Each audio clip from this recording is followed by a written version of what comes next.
बाजार में जाएंगे, कोई अपनी चीज यदि क्रय विक्रय करना होगा, यदि बेचना होगा तो उसके बारे में अच्छाई बताएगा, बुराई तो नहीं बताएगा। तो आप तो बताएंगे, तो बोले नहीं, इसको समझो कैसे मीठा है। सुख मुखात, इसमें सुख माने तोते का मुख लगा हुआ है। तो यहाँ पर दो बातें आई। एक बात ये कि तोता जिस फल में मुख मार देता है, खा लेता थोड़ा सा, तो वो फल मीठा हो जाता है, पहली बात। या कि दूसरी बात यह कि तोता उसी फल में अपनी चोंच लगाता है जो फल मीठा होता है। दोनों बात है, तो दोनों बात मान लो। या कि ये फल भागवत कथा मीठा था, सुख माने सुखदेव जी महाराज ने इसको कथा का श्रवण किया, श्रवण कराया, इसलिए यह अमृत है। और इसको कब तक पीना चाहिए? बोले आलयम। आलयम माने मोक्ष पर्यंतम, जब तक मोक्ष ना हो जाए, इस दुनिया के आवागमन से जब तक नहीं चले जाएं। नहीं क्या है? पुनरपि जननम पुनरपि मरणम पुनरपि जननी जठरे शयनम। पुनः शरीर मिला, मृत्यु हो गई, पुनः दूसरे योनि में जन्म लिए, फिर मर गए, पुनः मातृ के गर्भ में आए, फिर जन्म लिए, फिर चले गए। यही होता रहेगा।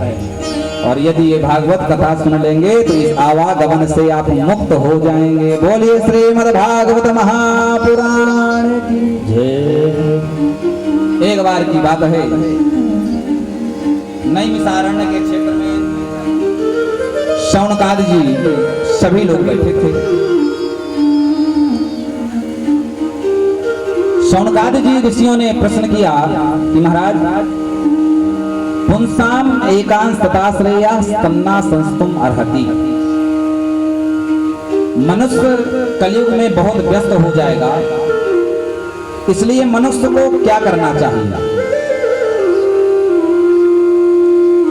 मनुष्य ऐसा कौन सा कर्म करे कि जिससे उसको मुक्ति की प्राप्ति हो जाए, उसका कल्याण हो जाए।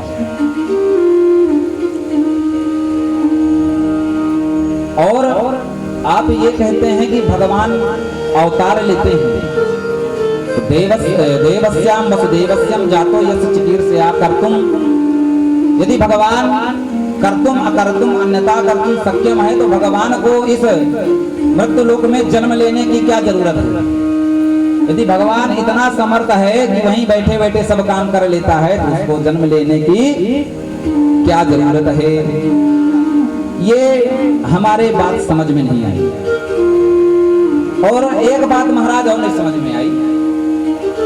आपने कहा कि सुखदेव जी महाराज परीक्षित जी को कथा सुनाए थे, परीक्षित साक्षी यज्ञ। तो सुखदेव जी महाराज गाय के दूहने के समय, जितना गाय को दूहने में लगता उतने समय रुकते थे, इससे ज्यादा नहीं रुकते। कैसे सुनाए? परीक्षित महाराज थे, परीक्षित जब राजा महाराज थे तो उनको श्राप कैसे मिल गया? वो तो पांडव के नाती थे, उनको श्राप कैसे मिल गया? ये कुछ हमें बात समझ में नहीं आई।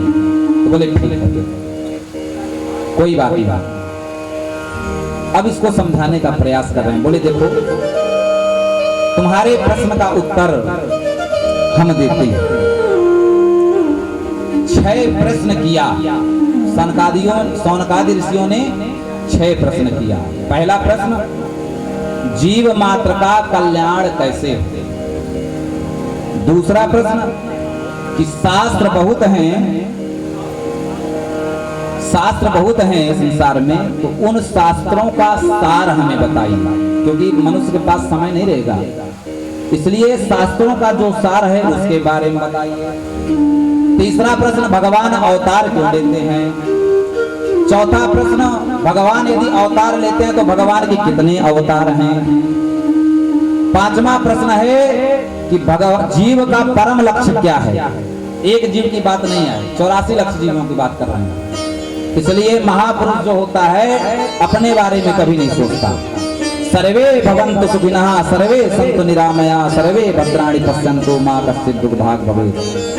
असली संत, असली महापुरुष वही होता है जो सभी के बारे में सोचता है।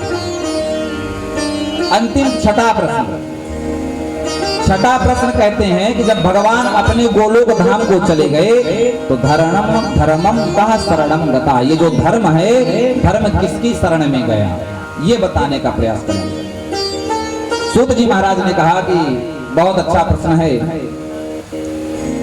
आपका प्रश्न का उत्तर देने के पहले मैं अपने गुरुदेव भगवान का स्मरण करूंगा, तो गुरु वंदना करूंगा, गुरु का मंगलाचरण करूंगा, इसके बाद में आपके प्रश्नों का उत्तर दूंगा।